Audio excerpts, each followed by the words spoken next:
سترګې سړی ډېره بخښه کوئ صدیقه زویه دا کټمارو سم که ورشه. السلام علیکم دکاندار اکا. وعلیکم السلام. ستړي مه شئ حاجي صاحب. څنګه ښه جوړ نو په خیر یې؟ شکر دی فضل د خدای دی. وروره د رومیان من په څو دی؟ دا رومیان من په 80 افغانۍ. ښه کډو څنګه دی؟ کډو من په 80 افغانۍ.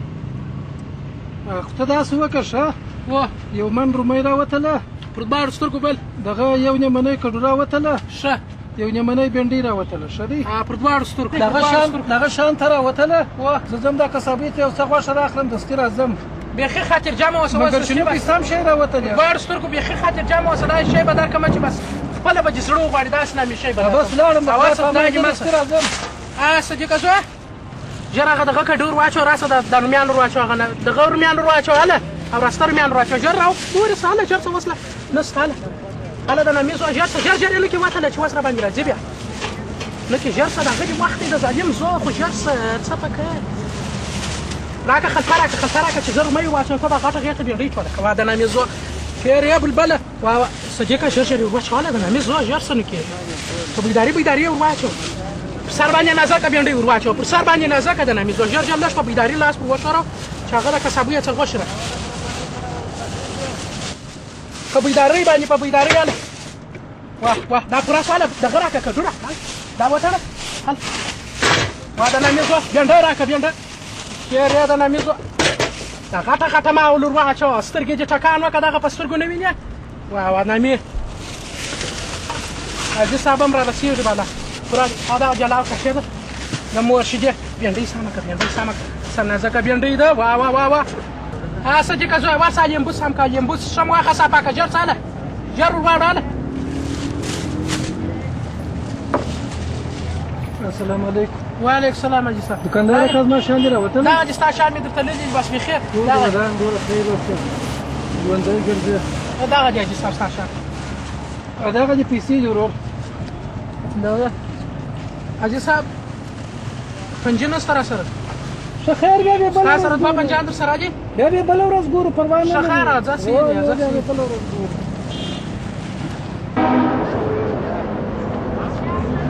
السلام علیکم. وعلیکم السلام حاجي صاحب. ستړي مه شه څنګه ښه جوړ راغله؟ کاکا دا رومیان من په څو دی؟ رومیان من په 80 افغانۍ. پیاز په څو دی؟ پیاز من په 80 افغانۍ. ته به داسې وکړې چې یو من به دا رومیان راوتلی یو من پیاز.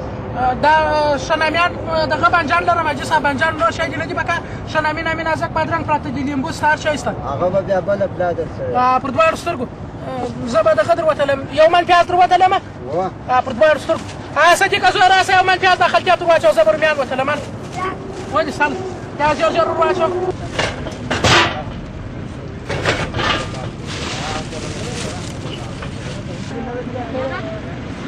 صدیقه ژر پیاز راواله زویه پیاز راوه دغه دی حاجي صاحب دغه دی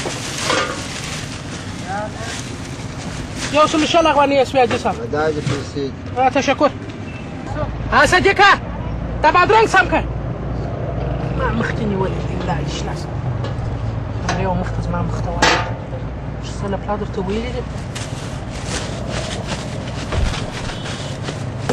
السلام علیکم. وعلیکم السلام صاحب. ستړي مه شئ. وروره دغه شیان ما ته تر نه کم معلومېږي. چې پلا راوتلی چې پوره من دي که کم دي.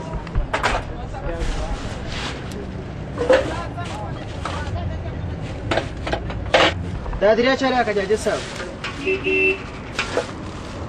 دا کوم درې چارې راکړه دي؟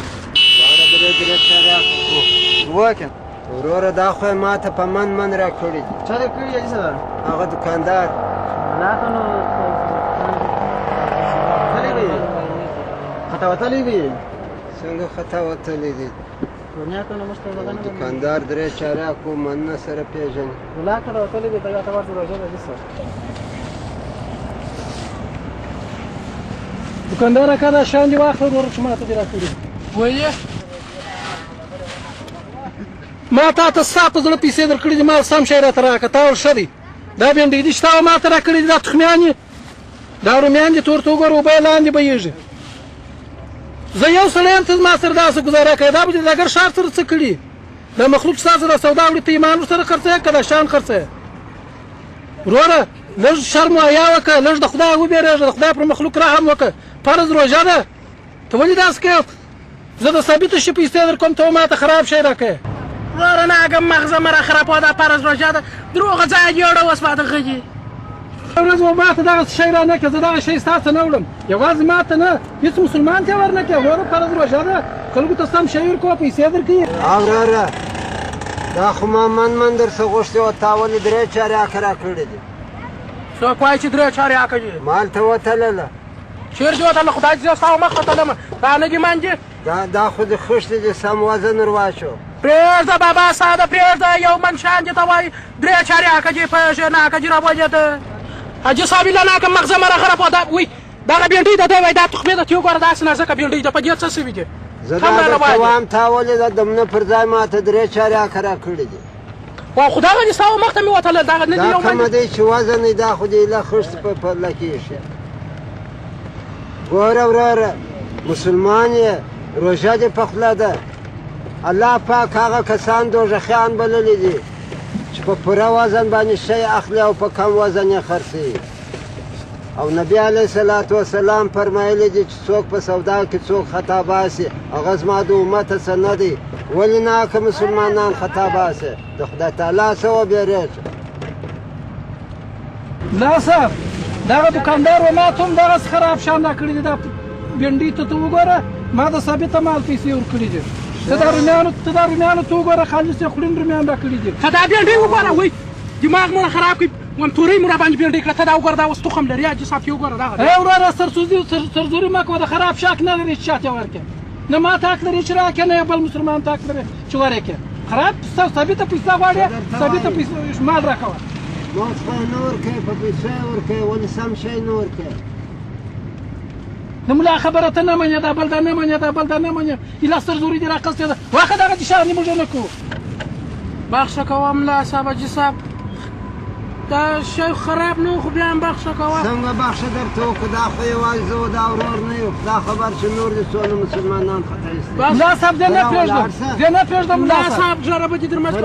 دې نه کوم ملا صاحب، چیرم بیا راکاشه که چیرم بیا راکاشه که دا په سمه نه پوهېږدې کومه ګوره یو پرده یې ته بیا سراج یو کلام حاجي صاحب په ګرده کور کې د ګټې بل سړی ولاکه سته، ستاسې په اړو لاسونه به در مچ کړم، ژرې به مو در مچ کړم. مه کوئ د دې به سواله سره وکړو، هم د خوارۍ سړی به نشته، ګرده سیان دي دغسې ولاکه د نن ماښامونه ګرد لا په کور کې شته، ستاسې ژرې لاسونه به در مچ کړم. دا چمونه مه کوئ حاجي صاحب، ګرد وړه ولاکه د ماښام د په کور کې حاجي صاحب د دې به د څرنوالۍ خبره مه کوه، د دې په خدای که د ګټې سره ایسته حاجي صاحب، د دې به سواله سره وکړو، دا چمونه مه کوو، ژرې به مو در مچ کړو.